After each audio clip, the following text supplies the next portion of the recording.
Résumé de Plus malin que le diable de Napoléon Hill. Introduction. Le domaine de la réussite personnelle et de la philosophie du succès a été marqué par des œuvres qui, bien que profondes dans leur essence, ont parfois attendu des décennies pour que leur pleine signification soit comprise et leur contenu entièrement révélé. C'est le cas de l'ouvrage que nous allons explorer, une œuvre qui défie les conventions par sa structure narrative unique et son message d'une pertinence intemporelle.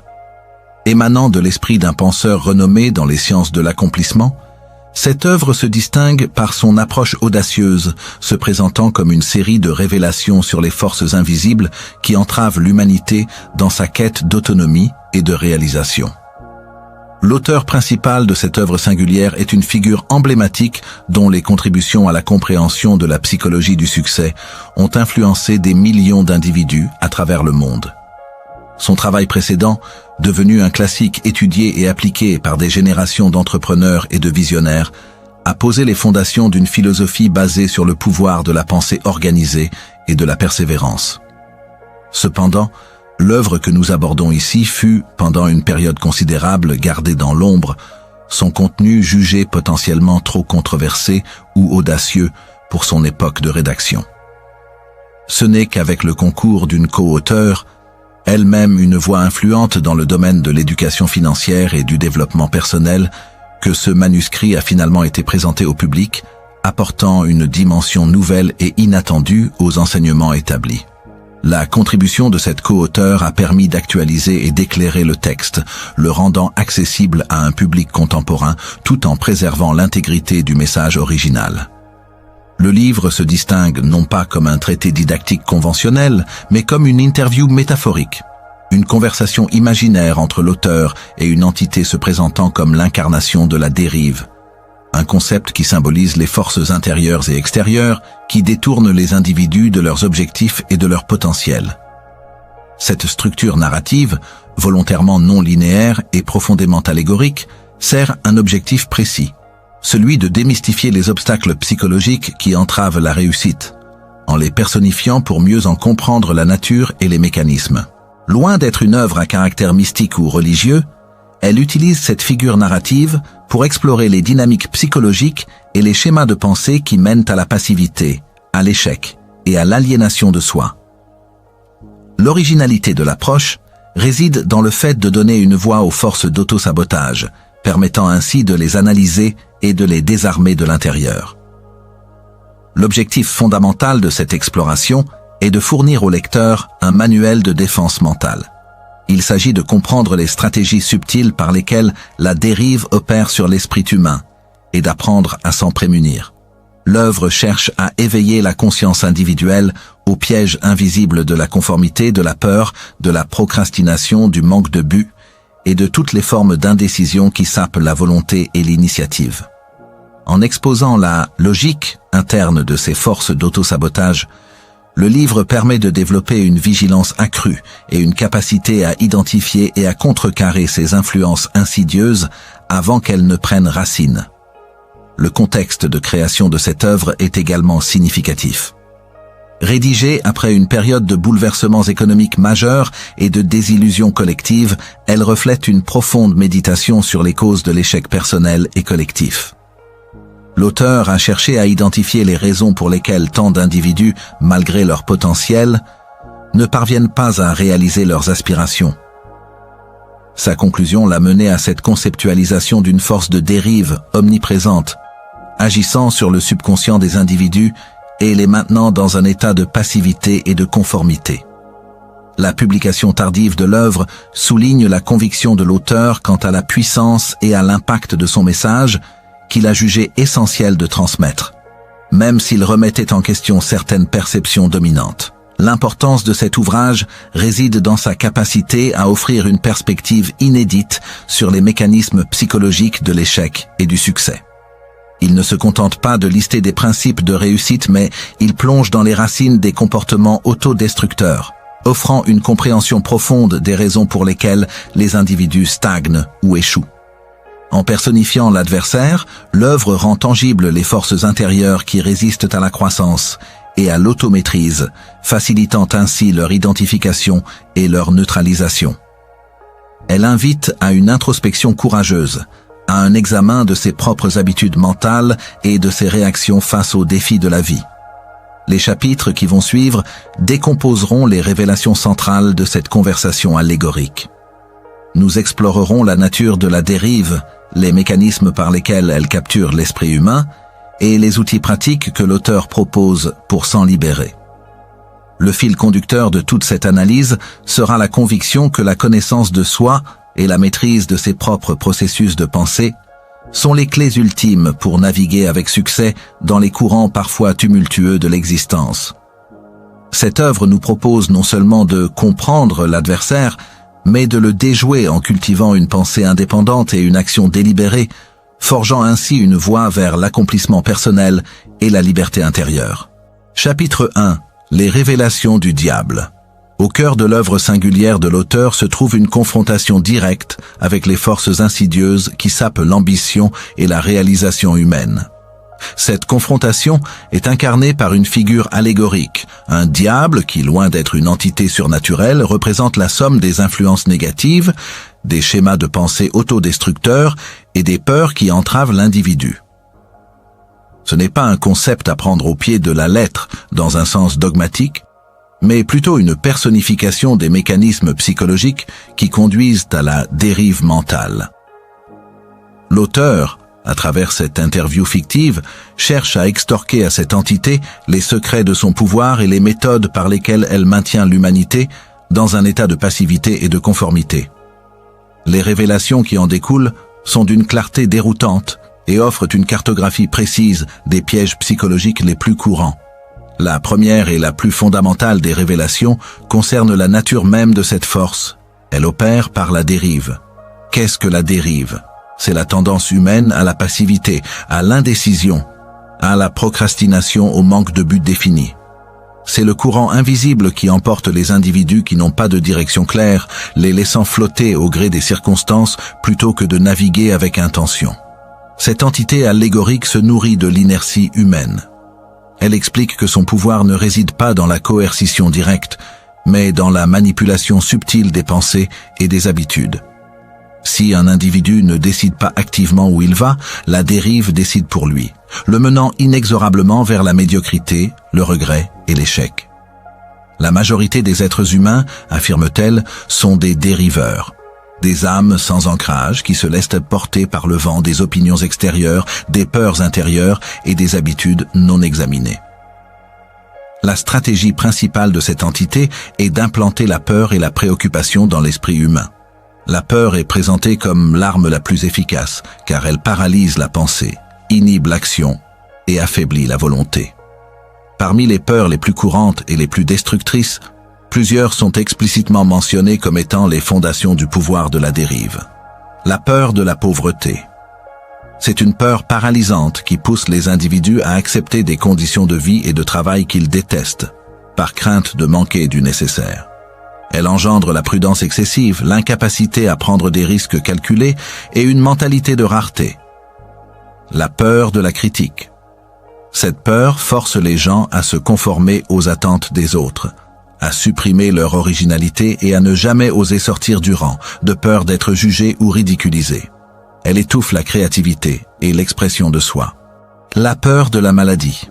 Elle conduit à une hypocondrie mentale, à une obsession pour les symptômes et à une faiblesse physique réelle découlant de la suggestion psychologique négative. La peur de la perte d'amour. Elle génère la jalousie, la possessivité, le manque de confiance dans les relations et souvent conduit paradoxalement à la perte de l'affection désirée. La peur de la vieillesse. Elle pousse à renoncer aux ambitions, à accepter un déclin inévitable et à perdre la vitalité avant l'heure. La peur de la mort. La peur ultime qui, selon la révélation, empêche l'individu de vivre pleinement sa vie présente, le maintenant dans un état d'anxiété existentielle. Ces peurs, même lorsqu'elles sont subconscientes, créent un terrain fertile pour la dérive. Elles sont le terreau sur lequel les pensées négatives germent et s'épanouissent, sapant la confiance et l'initiative. Une autre révélation cruciale concerne la méthode de la sédation de l'esprit. L'entité explique qu'elle maintient les masses dans un état de semi-conscience, les empêchant de penser de manière critique et indépendante. Cette sédation est obtenue par divers moyens, l'éducation conventionnelle. L'accent est mis sur la mémorisation et la conformité, plutôt que sur le développement de la pensée indépendante et de la créativité. Les systèmes éducatifs qui ne préparent pas les individus à penser par eux-mêmes sont des alliés involontaires de la dérive. Le travail répétitif est ennuyeux. La monotonie du travail non inspirant endort l'esprit, le rendant incapable de rêver, d'innover ou de chercher un but plus élevé. La surcharge d'informations inutiles, le flot constant de distractions et d'informations non pertinentes qui détournent l'attention de ce qui est essentiel, diluant la concentration et empêchant la focalisation sur des objectifs significatifs. Le divertissement passif, la consommation excessive de divertissements qui ne stimulent pas la pensée critique mais engourdissent l'esprit, créant une dépendance à la stimulation extérieure plutôt qu'à la richesse intérieure. Cette sédation permet à la dérive d'agir sans résistance, d'implanter des suggestions négatives qui sont acceptées sans examen. Un esprit endormi est un esprit facilement manipulable. La figure allégorique révèle également son utilisation des habitudes. Elle explique que si elle peut amener un individu à répéter un comportement ou une pensée suffisamment longtemps, ce comportement ou cette pensée deviendra une habitude, et une habitude est difficile à rompre. Elle s'appuie sur la loi de l'inertie. Un corps en mouvement tend à rester en mouvement, et un corps au repos tend à rester au repos. La dérive pousse les individus vers des habitudes de procrastination, de paresse, de doute, de critique, jusqu'à ce que ces habitudes deviennent une seconde nature, opérant sans effort conscient. Les habitudes négatives sont les chaînes invisibles qui lient les dériveurs à leur médiocrité. L'entité insiste sur le fait qu'elle n'a pas besoin de forcer les gens. Il lui suffit de les encourager à ne rien faire ou à faire la même chose sans remise en question. Le rôle des pensées dominantes est également mis en lumière. L'adversaire explique que l'esprit humain est un champ fertile qui, s'il n'est pas cultivé intentionnellement, produira des mauvaises herbes par défaut. Les pensées qui sont maintenues le plus longtemps dans l'esprit finissent par se manifester dans la réalité. Par conséquent, si un individu se laisse aller à la rumination, à l'inquiétude, à la jalousie ou à la pensée négative, le subconscient agira sur ses instructions et les manifestera dans sa vie. La dérive ne crée pas les pensées, mais elle influence l'environnement et les circonstances pour que l'individu soit plus susceptible de les entretenir. Elle exploite la tendance naturelle de l'esprit à la passivité lorsqu'il n'est pas dirigé par un but supérieur. Une autre stratégie majeure révélée est la semence de la négativité dans les relations et les institutions.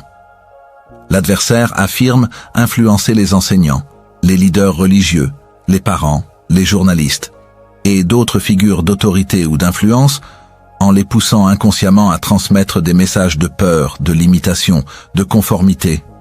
Elle cible les systèmes qui façonnent les esprits dès le plus jeune âge, assurant ainsi une reproduction générationnelle de la dérive.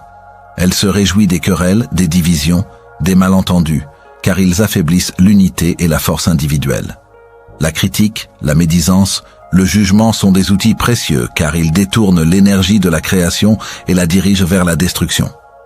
L'entité admet également l'existence d'une minorité d'individus qu'elle ne peut pas contrôler, les non-dériveurs.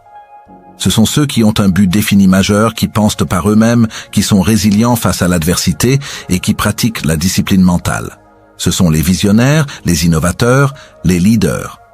Leur existence même est une menace pour la dérive car ils démontrent que la liberté mentale est possible. La force de ces individus réside dans leur capacité à maintenir une pensée positive dominante, à se libérer de la peur et à agir avec persistance malgré les défis. Le diable concède que ces individus sont la raison pour laquelle son règne n'est pas absolu.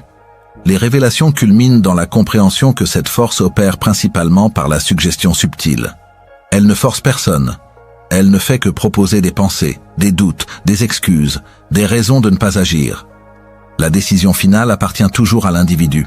Cependant, si l'individu n'est pas vigilant, s'il ne possède pas un objectif clair et une discipline mentale, il acceptera ces suggestions sans les examiner, les prenant pour ses propres pensées. La dérive ne travaille pas contre la volonté de l'individu, mais contre son manque de volonté. En somme, ce chapitre, à travers la bouche de cette entité allégorique, met en lumière les tactiques primordiales de ce qui entrave l'humanité. Il ne s'agit pas d'un ennemi extérieur à combattre physiquement, mais d'une série de pièges psychologiques intérieurs qui peuvent être désamorcés par la connaissance de soi et la discipline mentale. Les peurs, la sédation de l'esprit par la passivité, l'établissement d'habitudes négatives et la manipulation des pensées dominantes sont les outils de prédilection de cette dérive. La reconnaissance de ces mécanismes est le premier pas crucial vers l'émancipation et la conquête d'une vie dirigée par une intention consciente plutôt que par le courant invisible des limitations. C'est un appel à la vigilance intérieure, à la prise de conscience des forces qui, de l'intérieur, peuvent nous détourner de notre plus haut potentiel. Chapitre 2. Les pièges de la dérive mentale. Après avoir découvert les révélations de l'entité allégorique sur la nature de la dérive et ses armes fondamentales, il est impératif de plonger dans l'examen précis des pièges qu'elle tend à l'esprit humain. Ces pièges ne sont pas des fosses béantes ou des chaînes visibles, mais des mécanismes psychologiques subtils, des illusions ancrées dans les habitudes de pensée et les réactions émotionnelles, qui, sans une vigilance accrue, retiennent l'individu dans un état de stagnation et de conformité. L'entité personnifiée dans l'œuvre révèle avec une franchise déroutante comment elle réussit à manipuler les êtres humains pour qu'ils abandonnent leur pouvoir créateur et leur autonomie. Le premier et le plus répandu des pièges est celui de la procrastination couplée à l'indécision. La dérive opère en cultivant un état de deménisme perpétuel. Elle ne demande jamais à l'individu d'abandonner ses rêves ou ses objectifs de manière frontale. Elle l'incite simplement à les reporter. Fais-le demain. Tu n'es pas prêt aujourd'hui. Attends le bon moment. Réfléchis-y encore un peu. Tels sont les murmures insidieux qu'elle instille. La procrastination n'est pas un simple manque d'organisation, c'est un mécanisme de défense subconscient, souvent enraciné dans la peur, peur de l'échec, peur du succès, peur de l'effort, peur de la critique. En repoussant constamment l'action, l'individu ne fait pas face à ses peurs, mais les renforce, créant un cercle vicieux. L'indécision est le corollaire de la procrastination. Un esprit qui ne sait pas choisir est un esprit qui stagne. L'entité explique que même une mauvaise décision est parfois préférable à l'absence totale de décision, car au moins elle génère du mouvement et des leçons. L'inaction est le terrain de jeu préféré de la dérive, car elle ne requiert aucun effort de sa part. Un autre piège fondamental est celui de la dépendance aux opinions des autres et à la conformité. La dérive encourage vivement l'individu à ne pas penser par lui-même, mais à se fier à la sagesse des foules, aux normes établies et aux attentes sociales. Elle souffle l'idée que la sécurité réside dans le fait de faire comme tout le monde, de suivre le chemin balisé, de ne pas se démarquer. Cette soif d'approbation et cette peur d'être marginalisé étouffent l'originalité, la créativité et l'esprit d'entreprise. L'individu devient un dériveur social, s'adaptant aux courants dominants sans jamais remettre en question leur direction. L'entité se réjouit de la médiocrité collective qui découle de cette conformité, car elle assure son pouvoir sur un grand nombre. Les systèmes qui encouragent la pensée unique, le dogmatisme et la suppression de la curiosité sont des instruments précieux dans ce piège. Le piège du manque d'un but défini majeur est sans doute le plus crucial. L'entité révèle que son pouvoir est quasiment nul sur un individu qui possède un objectif clair, précis et brûlant. Un esprit sans but est une voile sans vent, un navire sans gouvernail. La dérive peut alors le pousser dans n'importe quelle direction. Les individus sans objectif précis sont des proies faciles pour les distractions, les influences négatives et les habitudes inutiles. Ils changent constamment de direction, s'engagent dans des activités sans lendemain et dispersent leur énergie sans jamais construire quelque chose de substantiel. L'absence d'un but défini crée un vide que la dérive s'empresse de remplir avec la confusion, l'ennui et le désespoir. C'est pourquoi l'auteur insiste tant, dans l'ensemble de son œuvre, sur la nécessité absolue d'avoir un but majeur défini comme point de départ de toute réussite. La force des habitudes négatives constitue un piège redoutable. Le subconscient, étant le domaine des habitudes, obéit à la répétition. La dérive ne force pas les mauvaises habitudes. Elle se contente d'encourager leur répétition jusqu'à ce qu'elles deviennent automatiques. Qu'il s'agisse d'habitudes de pensée, critiquer, douter, se plaindre, d'habitudes émotionnelles, se sentir victime, se mettre en colère facilement, ou d'habitudes d'action, procrastiner, gaspiller son temps, dépenser sans compter. Une fois installée, elle dirige l'individu avec une force considérable. La personne se retrouve piégée dans des boucles de comportement qu'elle déplore consciemment mais dont elle ne parvient pas à se défaire, parce que la dérive a solidifié ses chemins neuronaux. Rompre une habitude négative exige une vigilance et un effort conscient soutenu pour créer de nouvelles habitudes positives. Le piège de l'exploitation des faiblesses humaines est également mis en évidence. L'entité se délecte des failles de la psyché humaine, telles que la superstition et l'ignorance. Elle encourage la croyance en la chance, au destin, à des forces extérieures incontrôlables, plutôt qu'à la puissance de la pensée individuelle. L'ignorance des lois mentales universelles est un terrain fertile. La peur de l'inconnu et du changement. La dérive maintient les individus dans leur zone de confort, même si celle-ci est inconfortable, en leur faisant craindre ce qui pourrait se passer s'ils osaient sortir des sentiers battus. Le manque de maîtrise de soi, l'incapacité à contrôler ses pensées, ses émotions et ses impulsions est une aubaine pour la dérive, qui peut alors manipuler l'individu à travers ses faiblesses. L'intolérance et le fanatisme. En encourageant la rigidité de pensée et le rejet de toute idée divergente, la dérive isole l'individu et l'empêche de s'ouvrir à de nouvelles perspectives et opportunités. La colère, la haine et le ressentiment. Ces émotions destructrices affaiblissent l'esprit et le corps, détournant l'énergie de la création vers la destruction et rendant l'individu vulnérable à la manipulation. Ces faiblesses sont des points d'entrée par lesquels la dérive instille ses suggestions et renforce son emprise. Un piège particulièrement insidieux est l'incapacité à gérer l'échec et la défaite temporaire. La dérive se nourrit de l'abandon. Elle sait que la plupart des gens, confrontés à un revers, cèdent au découragement et abandonnent leurs objectifs. Elle leur murmure que l'échec est une preuve de leur insuffisance, que leurs rêves sont irréalisables. L'entité explique que la défaite temporaire n'est jamais une fin en soi, mais une opportunité d'apprentissage et de réajustement. Cependant, la majorité des individus n'ont pas cette perspective. Ils capitulent trop vite, offrant ainsi à la dérive une victoire facile. La persévérance, la résilience et la capacité à apprendre de ses erreurs sont les antidotes à ce piège. Le piège du manque de temps est également une illusion puissante. La dérive convainc les individus qu'ils n'ont pas le temps de poursuivre leurs rêves, de développer leurs compétences, de méditer ou d'appliquer les principes de maîtrise de soi. Elle les submerge sous des urgences fictives, des distractions triviales et une sensation constante de précipitation, les empêchant de se consacrer à ce qui est vraiment important et qui demande une concentration soutenue. Le temps devient une excuse pour l'inaction, alors qu'en réalité, il est une ressource que l'on alloue en fonction de ses priorités.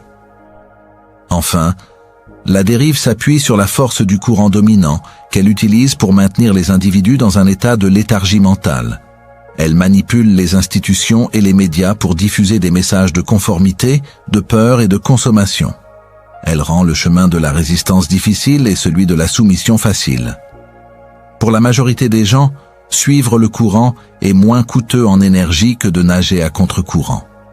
L'entité cherche à empêcher l'individu de développer sa propre philosophie de vie et son propre système de pensée, le maintenant ainsi dans un état de dépendance intellectuelle. L'auteur, en révélant ses pièges à travers le dialogue avec cette entité, ne cherche pas à effrayer mais à éclairer. Comprendre comment la dérive opère est le premier pas pour s'en libérer. Chaque piège identifié est une invitation à l'introspection. Suis-je en train de procrastiner? Est-ce que je me soucie trop de ce que les autres pensent? Ai-je un but clair et défini? Est-ce que je suis esclave de mauvaises habitudes? En reconnaissant ces dynamiques en soi, l'individu peut commencer à désamorcer les mécanismes de l'autosabotage. Le livre insiste sur le fait que ces pièges ne sont pas invincibles. Ils sont puissants uniquement dans la mesure où l'individu les ignore ou les alimente par son inconscience. C'est une invitation à l'éveil, à la vigilance constante de ses pensées et de ses actions pour naviguer loin des courants qui mènent à la dérive et vers l'océan de la maîtrise de soi. Chapitre 3. le pouvoir de la pensée indépendante. Ayant minutieusement exploré les tactiques et les pièges de la dérive, cette force allégorique qui tend à maintenir l'humanité dans un état de passivité et de conformité, l'ouvrage pivote vers le cœur de la solution, le développement et l'exercice du pouvoir de la pensée indépendante. Cette capacité n'est pas un don inné réservé à une élite, mais une compétence qui peut être cultivée et renforcée par une pratique délibérée. C'est l'antidote le plus puissant à l'influence de la dérive, la clé qui permet de se libérer des chaînes invisibles de la peur, de la procrastination et de la conformité. La pensée indépendante est définie comme la capacité d'analyser les informations, de former des jugements, de prendre des décisions et d'agir sur la base de ses propres convictions, plutôt que de se laisser influencer aveuglément par les opinions d'autrui, les préjugés, les émotions ou les dogmes établis. C'est l'autonomie intellectuelle et spirituelle qui permet à l'individu de tracer sa propre voie, même lorsque cette voie diverge des chemins battus. L'entité allégorique, dans ses révélations, concède son impuissance face à un esprit qui pense par lui-même. Le premier pilier de la pensée indépendante est la clarté d'un but défini majeur. L'auteur insiste constamment sur ce principe fondamental dans toute son œuvre. Un individu qui sait précisément ce qu'il veut, qui a une vision claire et une ambition brûlante, n'est pas une proie facile pour la dérive. Ce but défini majeur agit comme un gouvernail pour le navire de l'existence, le protégeant des courants aléatoires de la procrastination et de l'indécision. C'est une ancre qui maintient l'esprit focalisé et résilient face aux distractions et aux revers temporaires. Sans un tel but, l'esprit est un champ vague où toutes les mauvaises herbes peuvent pousser. La formulation précise de cet objectif, sa visualisation constante et la foi inébranlable en sa réalisation sont les premières étapes pour activer la pensée indépendante, car elles donnent une direction et une raison d'être au processus de réflexion. Un autre élément crucial est l'acquisition et l'application de connaissances spécialisées. La pensée indépendante ne signifie pas rejeter toute forme de savoir externe, mais plutôt la capacité de collecter des informations pertinentes, de les analyser de manière critique et de les transformer en actions intelligentes. L'individu doit devenir un apprenti perpétuel, cherchant activement la connaissance qui soutient son but. Cependant, la simple accumulation de faits n'est pas suffisante. La connaissance devient pouvoir uniquement lorsqu'elle est organisée et appliquée à un plan d'action défini. Le penseur indépendant ne se contente pas de ce qu'on lui a enseigné. Il cherche à comprendre pourquoi les choses fonctionnent ainsi, à expérimenter et à innover, développant ainsi une expertise qui le rend moins dépendant des opinions extérieures. Cette curiosité intellectuelle active est un rempart contre la sédation mentale. La maîtrise de soi est une composante essentielle du pouvoir de la pensée indépendante. Elle implique la capacité de contrôler ses propres pensées, émotions et réactions, plutôt que de les laisser diriger l'individu. Un esprit qui n'est pas maître de lui-même est esclave de ses impulsions, de ses peurs et des suggestions externes. La maîtrise de soi permet de gérer la peur, reconnaître les peurs, les confronter et refuser de les laisser dicter ses actions. Transformer la peur en prudence calculée plutôt qu'en paralysie. Contrôler les émotions. Éviter de prendre des décisions impulsives sous l'influence de la colère, de la frustration ou de la panique. Cultiver le calme et la sérénité même face à l'adversité. Vaincre la procrastination. Développer la discipline nécessaire pour agir immédiatement sur les idées et les plans, en dépit des résistances intérieures. Maintenir une attitude mentale positive. Choisir consciemment de se concentrer sur les possibilités, plutôt que sur les obstacles. De cultiver l'optimisme et la foi. La maîtrise de soi est le terrain sur lequel la pensée indépendante peut prospérer, car elle libère l'esprit des entraves internes. Le développement d'un esprit de résilience et de persévérance est un marqueur du penseur indépendant. L'entité allégorique se réjouit des individus qui abandonnent face à la première difficulté. L'individu indépendant, en revanche, voit les revers non pas comme des échecs, mais comme des leçons et des opportunités de réajustement. Il comprend que la persévérance est la capacité de maintenir son but à l'esprit, d'adapter ses méthodes et de continuer à avancer, même lorsque les apparences sont défavorables. Cette qualité est intrinsèquement liée à la foi en son but et en ses propres capacités. Elle s'oppose directement à la tendance à la dérive qui pousse à l'abandon prématuré. La persévérance renforce la conviction que chaque pas, même petit, rapproche de l'objectif. Un autre aspect du pouvoir de la pensée indépendante est la capacité à prendre des décisions rapides et fermes. La dérive se nourrit de l'hésitation et de l'indécision. Le penseur indépendant, armé d'un but clair et de connaissances pertinentes, est capable d'analyser une situation, de prendre une décision et de s'y tenir jusqu'à ce que les circonstances changent. La rapidité de décision ne signifie pas l'impulsivité, mais la capacité à agir avec confiance une fois toutes les informations nécessaires recueillies. Cette faculté renforce la confiance en soi et envoie un signal clair au subconscient, qui se met alors à mobiliser les ressources nécessaires pour soutenir cette décision. Les individus qui hésitent constamment envoient des signaux contradictoires à leur esprit, le maintenant dans un état de confusion. L'établissement d'une habitude de pensée positive est également une défense cruciale. L'esprit est comme un jardin. Si l'on ne plante pas délibérément des fleurs, les mauvaises herbes pousseront par défaut. Le penseur indépendant cultive intentionnellement des pensées d'espoir, d'optimisme, de gratitude et de confiance. Cela ne signifie pas ignorer la réalité des défis, mais choisir de se concentrer sur les solutions et les opportunités. Cette attitude attire des circonstances favorables et renforce la vitalité mentale et émotionnelle, rendant l'individu moins vulnérable aux suggestions négatives de la dérive. Les affirmations, les visualisations et la pratique de la gratitude sont des outils essentiels pour entretenir ce jardin mental. Le développement d'un esprit de générosité et de service est paradoxalement une facette de la pensée indépendante. L'entité de la dérive cherche à isoler l'individu, à le rendre égoïste et craintif. Le penseur indépendant, en revanche, comprend que le véritable pouvoir et la richesse se manifestent lorsque l'on contribue au bien-être des autres. En offrant ses talents et ses services, l'individu renforce sa propre valeur, élargit son réseau et crée des opportunités inattendues. Cette mentalité de service est une expression de l'abondance intérieure et de la confiance en la capacité à créer de la valeur, ce qui est l'exact opposé de la mentalité de pénurie que la dérive cherche à installer. Enfin, l'auteur souligne l'importance d'une conscience supérieure ou d'une intelligence infinie comme source ultime de la pensée indépendante. Le penseur indépendant ne se fie pas uniquement à sa raison limitée, mais cherche à se connecter à une sagesse intérieure plus profonde, souvent appelée intuition ou inspiration.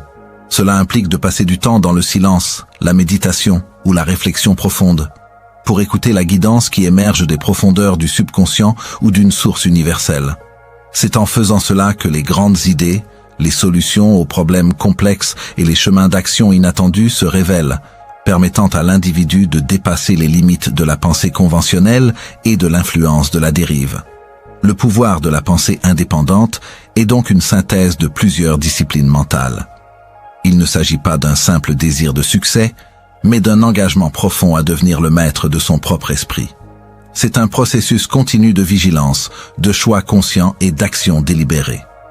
En cultivant un but défini majeur, en acquérant des connaissances spécialisées, en exerçant la maîtrise de soi, en persévérant face aux défis, en prenant des décisions fermes, en cultivant une attitude mentale positive, en servant les autres et en se connectant à une sagesse supérieure, l'individu forge une forteresse mentale impénétrable aux tactiques de la dérive. C'est à travers cette discipline que l'on passe de l'état de dériveur à celui de créateur conscient de sa propre réalité, manifestant non seulement le succès extérieur, mais aussi une profonde liberté intérieure et une paix qui ne dépendent pas des aléas du monde. Si cette exploration des profondeurs de l'esprit vous a éclairé, n'hésitez pas à vous abonner pour ne manquer aucune de nos prochaines analyses et à laisser un j'aime sur cette vidéo.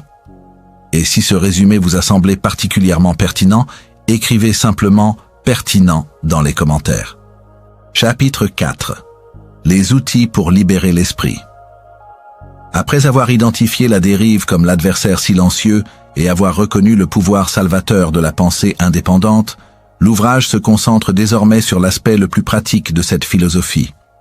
Les outils concrets et les méthodes tangibles que l'individu peut employer pour se libérer de l'emprise de la dérive et cultiver une vie dirigée par une intention consciente.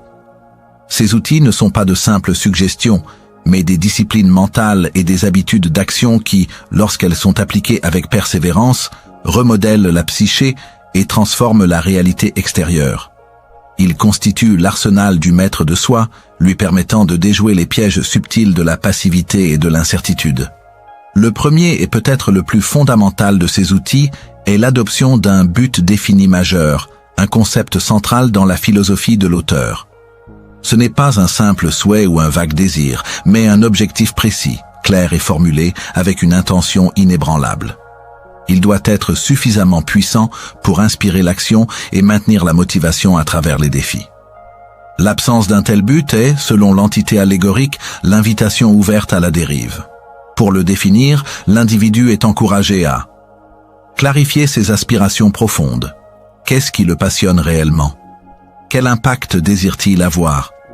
Quel est l'objectif qui allumerait un feu intérieur? Écrire son but avec précision. Le mettre par écrit, en termes concrets et mesurables.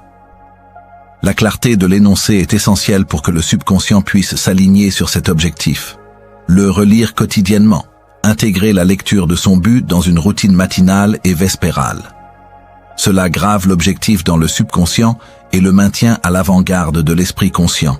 Le visualiser comme déjà accompli. Utiliser le pouvoir de l'imagination pour se voir et se sentir déjà en possession de cet objectif réalisé, renforçant ainsi la foi et l'attraction.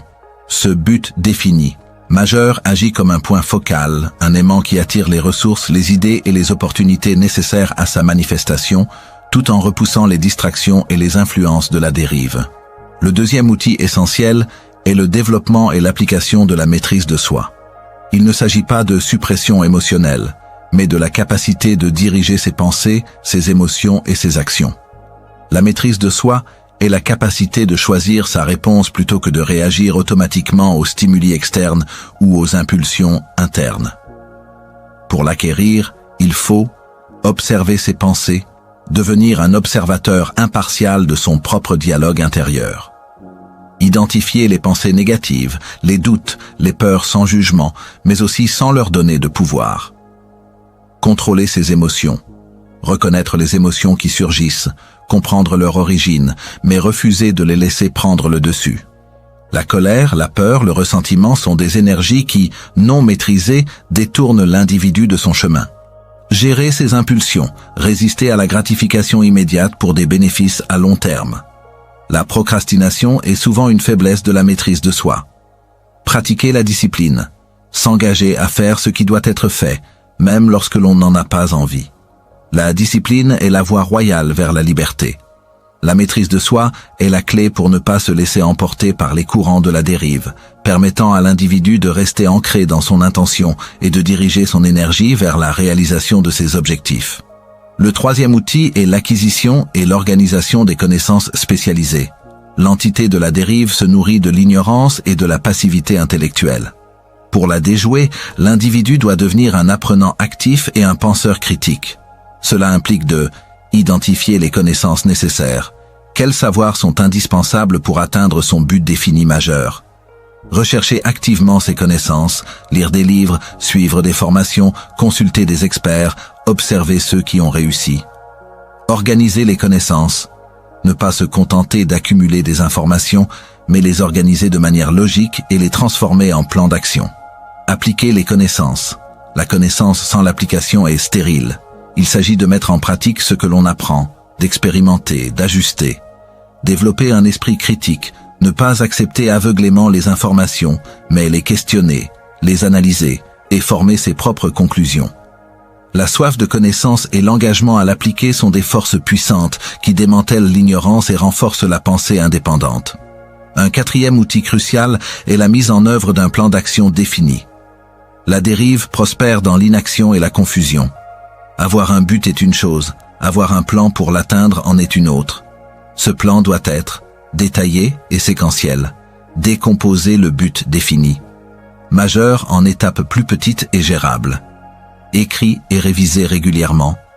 Le plan doit être un document vivant, ajusté en fonction des progrès et des obstacles rencontrés. Orienté vers l'action immédiate. La dérive incite à la procrastination. le plan doit inclure des actions à entreprendre aujourd'hui. Soutenu par la persévérance, le plan ne doit pas être abandonné face aux difficultés, mais adapté. La défaite temporaire est une leçon, pas une capitulation. L'action délibérée et planifiée est un puissant contre-courant à la dérive, car elle crée un élan positif et renforce la confiance en ses capacités.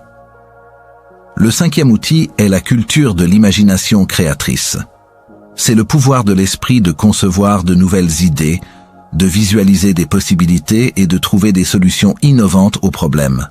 L'entité allégorique craint l'imagination, car elle est le moteur de la création et de l'originalité, échappant à son contrôle. Pour utiliser cet outil, nourrir son esprit d'idées positives, lire, observer, s'entourer de sources d'inspiration. Pratiquer la visualisation. Se voir mentalement en train d'atteindre ses objectifs, de vivre la vie désirée, avec le plus de détails et d'émotions possibles. Stimuler l'esprit avec des défis. Chercher activement des problèmes à résoudre, des façons d'améliorer les choses, même en dehors de son domaine direct. Utiliser le principe de la pensée collégiale, mastermind. S'associer avec d'autres personnes partageant les mêmes idées, car l'interaction des esprits peut générer une synergie créative décuplée. L'imagination est le laboratoire où les rêves prennent forme avant de se matérialiser dans le monde physique. Un 6e outil est le développement de la persévérance et de la résilience. Ces qualités sont les boucliers contre le découragement et l'abandon, les tactiques favorites de la dérive. L'individu doit comprendre que les revers sont temporaires. Chaque obstacle est une occasion d'apprendre et de grandir, non une raison d'abandonner. La foi est le carburant de la persévérance. Croire en son but et en sa capacité à l'atteindre, même lorsque les preuves tangibles manquent. L'habitude de ne jamais abandonner, cultiver une mentalité qui refuse la défaite définitive. Chaque échec doit être analysé pour en tirer des leçons et des ajustements. La persévérance est la marque des individus qui réussissent, ceux que la dérive ne peut pas maîtriser. Le 7e outil, et non des moindres, est la gestion et le contrôle des pensées et des émotions. C'est une discipline continue qui consiste à filtrer ce qui entre dans l'esprit conscient et, par extension, dans le subconscient. L'entité de la dérive injecte des pensées de peur, de doute, de manque. L'individu doit devenir le gardien de son propre esprit en éliminant les pensées négatives, refuser de les nourrir, de les ruminer. Les remplacer consciemment par des pensées positives et constructives. Pratiquant l'autosuggestion positive. Utiliser des affirmations quotidiennes pour imprégner le subconscient de nouvelles croyances habilitantes. Se protégeant des influences négatives, limiter l'exposition aux médias, aux personnes ou aux environnements qui véhiculent des messages de peur, de fatalisme ou de limitation. Cultivant la gratitude, reconnaître et apprécier les bénédictions déjà présentes dans sa vie. La gratitude élève la vibration et attire plus de positivité. Cette gestion proactive de l'esprit est cruciale pour maintenir un état mental propice à la réussite et à la paix intérieure. Ces outils, mis en synergie, constituent une stratégie complète pour libérer l'esprit et transformer l'existence. Ils ne sont pas des concepts abstraits, mais des actions concrètes à intégrer dans la vie quotidienne.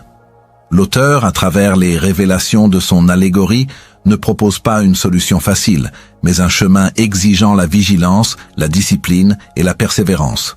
C'est un appel à l'action intérieure, à la prise en main de son propre pouvoir mental. En employant ces outils avec détermination, l'individu ne se contente pas de déjouer les tactiques de la dérive. Il construit activement une vie de but, de sens et d'accomplissement, devenant ainsi le maître incontesté de son propre destin. Le chemin est exigeant, mais la récompense, la liberté mentale et la réalisation de son plein potentiel en vaut amplement l'effort. Chapitre 5. Leçon finale à retenir. Après avoir plongé dans les révélations troublantes de la dérive, exploré les pièges subtils qu'elle tend et découvert les outils puissants pour cultiver la pensée indépendante, l'ouvrage culmine en une série de leçons essentielles. Ces enseignements ne sont pas de simples résumés, mais une distillation des principes fondamentaux qui, une fois assimilés et appliqués, transforment radicalement la relation de l'individu à son propre pouvoir, à ses objectifs et à son existence. Ces leçons sont des balises lumineuses sur le chemin de la maîtrise de soi, offrant une guidance claire pour naviguer au-delà des courants de la dérive et vers une vie de détermination et d'accomplissement. La première et peut-être la plus percutante des leçons est la responsabilité absolue de l'individu face à sa propre pensée. L'entité allégorique elle-même l'admet. Elle n'a aucun pouvoir sur un esprit qui est maître de ses propres pensées. La dérive ne contraint pas, elle persuade subtilement, elle propose des excuses, des peurs, des raisons de ne pas agir. La décision d'accepter ces suggestions ou de les rejeter appartient toujours à l'individu. Cette leçon fondamentale place le pouvoir de créer sa réalité fermement entre les mains de la personne. Il n'y a pas de victime de la dérive, seulement des participants inconscients. La liberté commence avec la reconnaissance que l'on est le seul gardien de son propre esprit. Cela implique de cesser de blâmer les circonstances extérieures, les autres, ou le destin pour ses échecs ou sa stagnation. La transformation ne peut commencer que lorsque l'on accepte que le contrôle est intérieur. C'est un appel à une vigilance constante sur le contenu de son propre esprit, car chaque pensée est une semence qui produira sa récolte. Une deuxième leçon cruciale est que le chemin vers la maîtrise de soi est un processus continu, non un événement ponctuel. Il n'y a pas de solution magique ou instantanée pour déjouer la dérive. La liberté mentale est le fruit d'une discipline quotidienne, d'une persévérance inébranlable et d'un engagement constant à appliquer les outils de la pensée indépendante. L'entité de la dérive prospère sur l'abandon, sur la lassitude, sur le découragement. Ceux qui ne succombent pas à ces charmes sont ceux qui maintiennent leur discipline mentale jour après jour, même face aux revers temporaires. C'est comme l'entretien d'un jardin. Il ne suffit pas de planter une fois. Il faut désherber, arroser et nourrir constamment. Chaque jour offre une nouvelle occasion de renforcer les habitudes positives et d'affaiblir les habitudes négatives. La persistance n'est pas seulement une vertu, c'est une stratégie essentielle pour la victoire sur la dérive. La troisième leçon à retenir est l'importance vitale d'un but défini majeur comme bouclier et comme boussole. Sans une destination claire et une ambition brûlante, l'esprit est voué à errer sans direction, devenant une proie facile pour les courants aléatoires de la dérive. Un but clair fournit une direction. Il donne un sens et une orientation à toutes les actions et pensées. Motive l'action. L'ardeur de l'objectif nourrit la persévérance. Filtre les distractions. Il permet de distinguer ce qui est pertinent de ce qui est futile. Active l'esprit subconscient. Une fois que le subconscient accepte un but comme une réalité imminente, il mobilise des ressources insoupçonnées pour sa réalisation. Ce but doit être formulé par écrit, visualisé quotidiennement et devenir une obsession positive, de sorte qu'aucune influence de la dérive ne puisse le détourner de sa trajectoire. Une quatrième leçon essentielle réside dans la maîtrise de la peur et de la procrastination. Ces deux forces sont les armes les plus puissantes de la dérive. L'ouvrage révèle que la peur est souvent une illusion mentale, une anticipation négative d'événements futurs qui, dans la grande majorité des cas, ne se réalisent jamais ou sont moins graves qu'imaginés. La procrastination, quant à elle, est le résultat direct de la peur ou du manque de but, un mécanisme d'évitement qui paralyse l'action. La leçon est de confronter ces forces directement, reconnaître la peur, identifier ce que l'on craint spécifiquement, agir malgré la peur. La seule façon de vaincre la peur est de faire ce que l'on craint, étape par étape. Agir immédiatement. Briser le cycle de la procrastination en prenant la première petite action. Le mouvement crée le mouvement. La maîtrise de la peur et de la procrastination libère une immense quantité d'énergie qui peut être redirigée vers la construction de la vie désirée. La cinquième leçon met en lumière le pouvoir de l'environnement et des associations mentales. L'entité allégorique se réjouit des individus qui s'entourent de sceptiques, de pessimistes ou de dériveurs, car ces associations renforcent son emprise. La leçon est de choisir consciemment son environnement et ses fréquentations. S'entourer de personnes positives, rechercher des individus qui partagent vos ambitions, vous soutiennent, vous inspirent et vous défient positivement. Éviter les influences négatives, réduire le contact avec ceux qui sapent votre énergie, vous découragent ou vous entraînent vers la dérive. Nourrir son esprit de contenu stimulant. Lire des livres inspirants, écouter des conférences enrichissantes, consommer des informations qui élèvent l'esprit plutôt que de le déprimer ou de le distraire inutilement.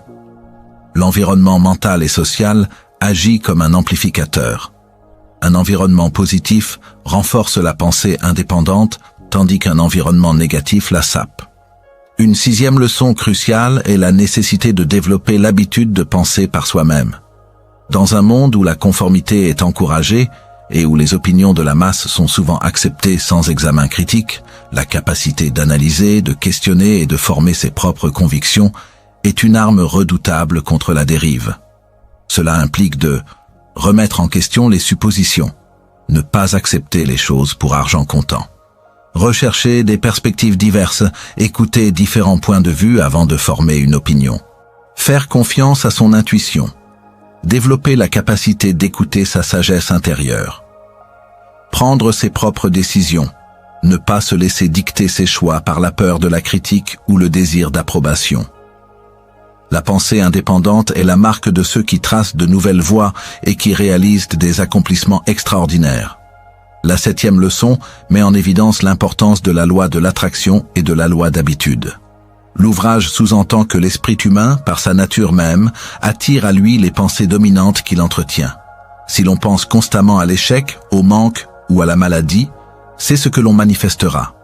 Inversement, si l'on entretient des pensées de succès, d'abondance et de santé, ce sont ces réalités qui seront attirées. De plus, toutes les actions et pensées répétées finissent par devenir des habitudes, des programmes subconscients qui s'exécutent automatiquement. La leçon est de cultiver délibérément des pensées positives dominantes, se concentrer sur ce que l'on veut, non sur ce que l'on ne veut pas. Instaurer des habitudes positives, créer des routines quotidiennes qui renforcent le but défini majeur, affirmation, visualisation, planification, action immédiate. Ces lois universelles, une fois comprises et utilisées consciemment, deviennent des alliés puissantes pour la maîtrise de soi. Enfin, la leçon ultime est celle de la puissance illimitée de l'esprit humain. L'ouvrage, à travers toutes ses allégories et ses révélations, vise à réveiller l'individu à la grandeur de son propre potentiel. Il n'y a pas de limite à ce que l'esprit humain peut concevoir et réaliser, sauf celle qu'il s'impose à lui-même. L'entité de la dérive n'est puissante que par la croyance de l'individu en son impuissance. En reconnaissant que chaque être humain est doté d'une portion de l'intelligence infinie de l'univers, capable de transformer ses pensées en réalité, la peur et le doute s'évanouissent. Cette foi en son propre pouvoir créateur est le fondement de toute réussite et de toute liberté. Ces leçons finales ne sont pas de simples conclusions, mais des invitations à l'action. Elles appellent à une révolution intérieure, à une prise de conscience radicale de son propre pouvoir et de sa propre responsabilité. Le livre, en démystifiant les forces d'autosabotage, offre non seulement un diagnostic des maux qui entravent l'humanité, mais surtout une prescription claire et puissante pour une vie de liberté, de direction et d'accomplissement. C'est en embrassant pleinement ces leçons que l'on peut véritablement déjouer la dérive et devenir le maître incontesté de son propre destin.